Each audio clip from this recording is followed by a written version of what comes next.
Joe Exotic. Good evening. Glad to have everybody show up tonight. My name's Joe Exotic. I grew up in Wyoming, in the mountains of Wyoming.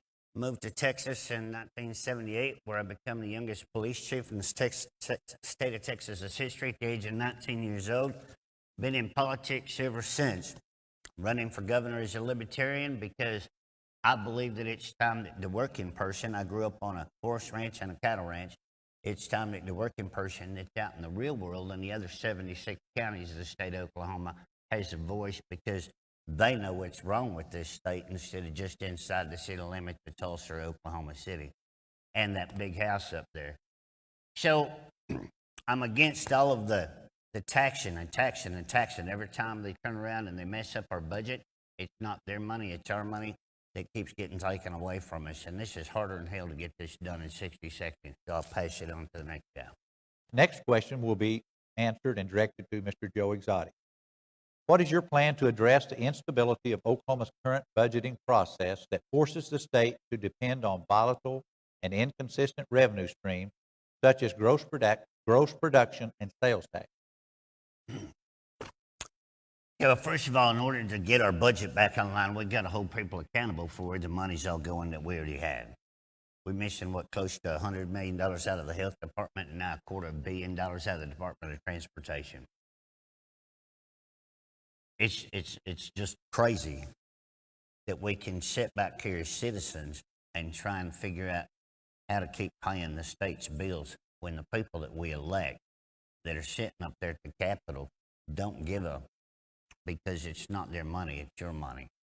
Okay, so what we got to do first of all is we got to hold people accountable. We got to find the money that's missing, and then we got to run this state like a business. I took $1,000 and 16 bare acres and turned it into the world's largest privately owned zoo in the world. And if I can do that, the state of Oklahoma, with all these people that have PhDs and everything else, could sit up there and surely figure out how in the heck we're going to spend $500 million properly with that, funneling it away. It's just like our casino compact, okay, from the year 2005 to the year 2020. They're supposed to give $1.1 billion to the state, which $150 million of that is supposed to go to education. But it's always called political laundering, because they'll give that to education and then they'll have a shortfall somewhere else and they'll cut that budget and take it back. So basically, they're just laundering the money that's given to our programs, and they're misappropriating it. So first thing we got to do is we got to hold these people accountable. We got to get our departments in track. We got to reform our unemployment, and we got to reform our food stamp program in this state. We have 600,000 people on food stamp, and if we can find 30,000 of them that aren't on there for the proper reasons, we could save $419 million right there. And then we got to reform our prison program, and that's how we take care of the budget. Mr. Joe Exotic, what initiatives will be a priority to you to help Oklahoma create new jobs through increased investment by existing companies and the attraction of new companies to our state? I'm a full believer that we don't have this job problem in this state. I don't know how many of you go out into the rural areas like Claremore, Pauls Valley, and out to Oklahoma, but we can't find no help because nobody wants to work.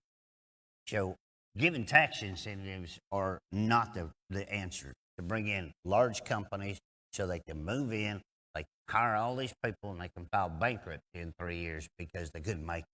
And then it's back to the small companies to fund this state again, because mom and pop companies that are getting the shaft on all the taxes and the permits and everything else with no tax breaks are the ones that are carrying this state.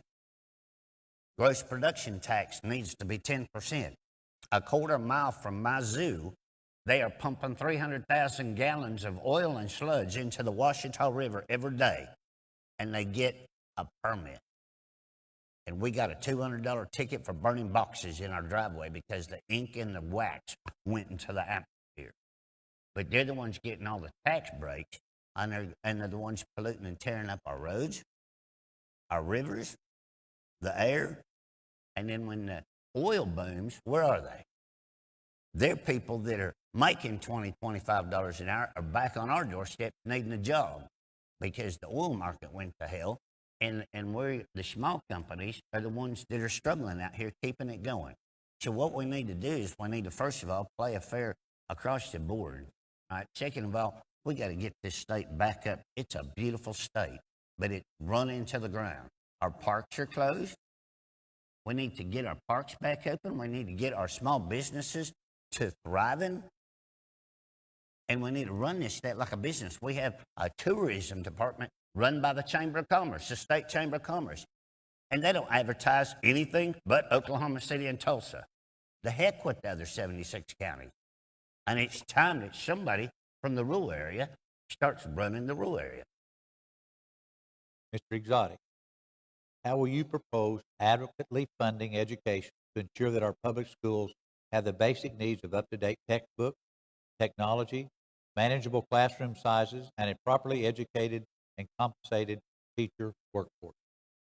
Okay, first of all, we've got to rearrange our superintendents. In Garvin County, Oklahoma, we have 8 superintendents making $750,000 for 5,000 students. Oklahoma County, we have 1 superintendent making $250,000 for 46,000 students. And we've got so many superintendents, offices, secretaries, filing cabinets, computers, and everything else for somebody that's making more than the governor of the state of Oklahoma to not even get off his butt and go to one of the schools in his own district. So we need to consolidate, first of all, our superintendent. Use that money toward teacher pay and classroom supplies. Second of all, we got to keep the politicians from robbing Peter to pay Paul. When $150 million is put into an educational system, it should stay there. And that's where a state budget needs to get a state budget. When you run out of money in your department because you misappropriated it, too bad. Wait till next year. But we're not going to steal it from another department. And that's the way that the state needs to run. During the teacher walkout, I was out there for 4 days with those teachers.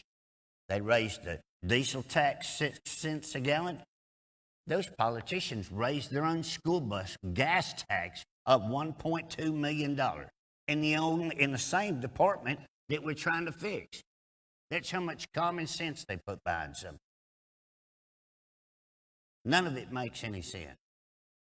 Again, if we can hold departments accountable, we can run this state like a business, we can reform our prison departments and everything else. Right now, we're spending $750,000 to transport 1 prison to physical therapy every day. We're hiring private prison transportation people. I could build our own physical therapy center in a prison for $750,000. We got to start spending money right. Mr. Exotic, on the June ballot, Oklahomans will be voting on the legislation of medical marijuana. Do you support this measure? If so, why? If you do not support the measure, why? Thank God. I didn't think I was going to keep my mouth shut any longer.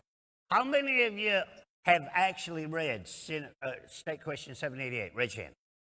You've actually read it. The rest of you are going to go to the polls and believe what you have been shoveled tonight. The only thing bad about that bill as it stands right now is it says we're going to collect 7% sales tax, and then right under that it says all sales tax collected is going to go to administrative costs first. And this state ain't going to see a dime. You know that as well as I do.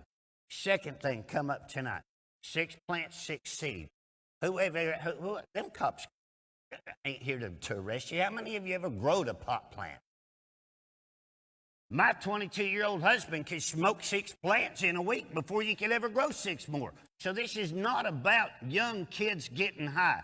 I have traveled this state rally after rally after rally. And you know I haven't seen one rally yet with somebody under 40.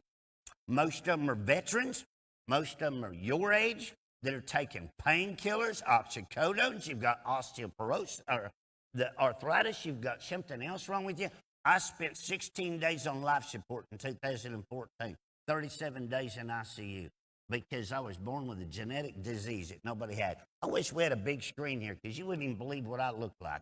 I had stuff in my mouth, on my face, on my back, and breaking the law in this state's the only reason I'm still sitting here. This is not about recreational weed. Now, let me just throw something else at you. They wanted to introduce 1120 and figure out that you had to have 4 diseases to get a medical card if State Question 788 passes. Would you rather have them writing your prescriptions up there at the Capitol or your vet? Because at least your vet's got a medical license. And I'll clean this up on the closing statement. Thank you, Mr. Exotic. I'm not going to waste my 90 seconds complimenting everything because you got to leave here knowing some stuff, right? I am way out of the box. I have 43 million followers because I think out of the box. And I'm going to leave you thinking of a couple things tonight. One is, how many of you need 4,000 laws put on you a year? Because that's how many were introduced this year. 4,000 more laws that we can't keep up with what we got. Second thing is why I signed up to run for governor. I ran for president. I made it on 37 ballots on $10,000. The reason why I'm here is because you work for the American dream to buy your property, build your house, pay your taxes, closing costs and all that, dig a pond, pay to put the water in there, pay to stock it, and you can't have me come fish in your pond without a fishing license. It is time you own something in this state and in this country. Second thing is, I take care of my 86-year-old parents with Parkinson's disease and dementia. I get them up every morning. I feed them breakfast, I feed them lunch, and I put them to bed. And I couldn't do that if I didn't have to send somebody to Colorado in order for my mom to not shake enough she could keep food in her mouth.